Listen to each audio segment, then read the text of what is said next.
Ships are some of the oldest forms of transport in history.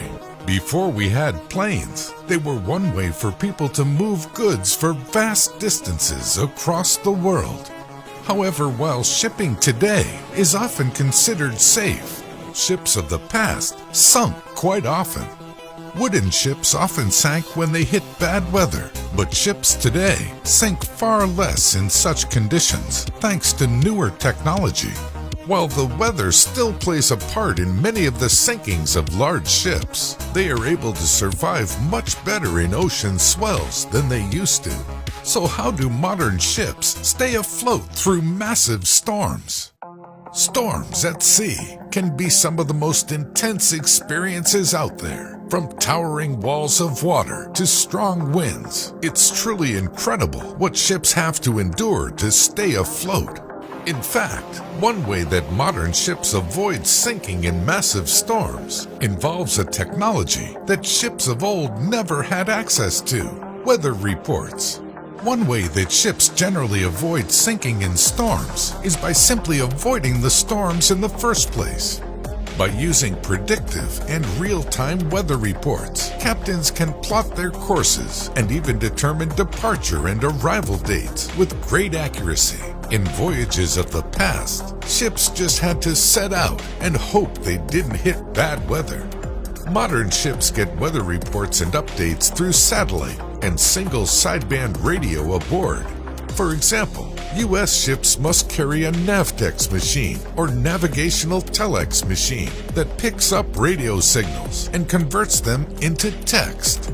It's in this way that ships can get up-to-date weather reports without worrying about a cell connection. Aside from avoiding storms, modern ships have other factors that help keep them afloat when the waters get choppy. Ballasts, which were also in use in ancient times, are weights that help stabilize ships in rough seas by making the ship harder to toss around. However, while ballasts do help, the safest ship in a big storm is a fully loaded ship, due to the fact that more cargo weight makes the ship harder to push around. Because modern ships can carry more cargo and are larger than ever, they actually become harder to sink.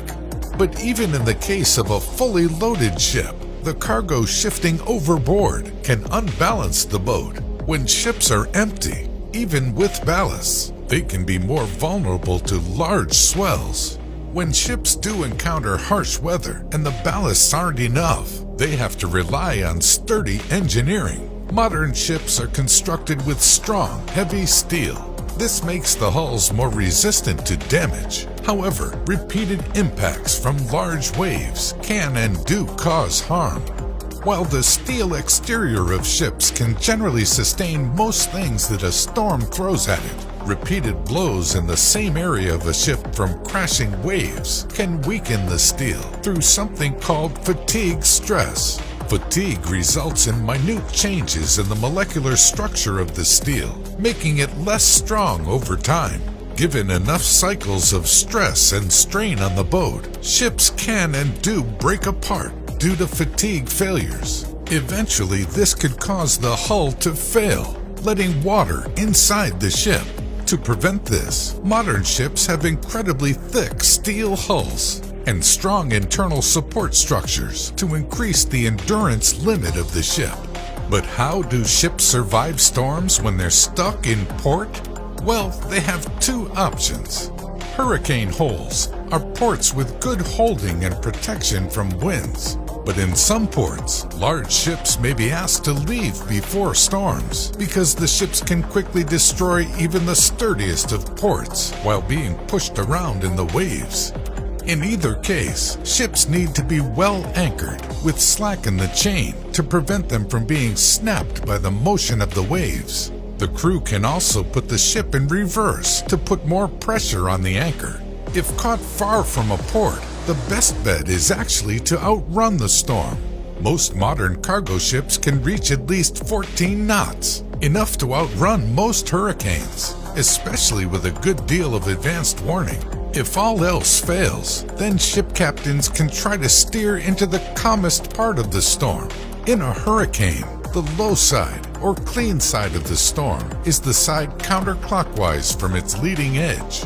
Piloting a ship to this side of the storm is the best bet for survival. The ship's survival in this case often depends on two things: sea room and steering way. Sea room means that the ship is a safe distance from anything it might crash into, like a coastline. Steering way means the ship is moving forward with enough power to steer against the wind and waves. It is vital that the ship keeps its bow pointing into the waves, since being struck side on by a large wave can roll or capsize a vessel of any size. When piloting the ships through these massive waves, the crew has to work hard to keep the ship moving forward to hit the waves at a right angle. Ships are designed to roll side to side and up and down and still survive thanks to their strong hull. All that movement certainly doesn't make the crew feel their best, but at least the ships can hold up and keep everyone alive.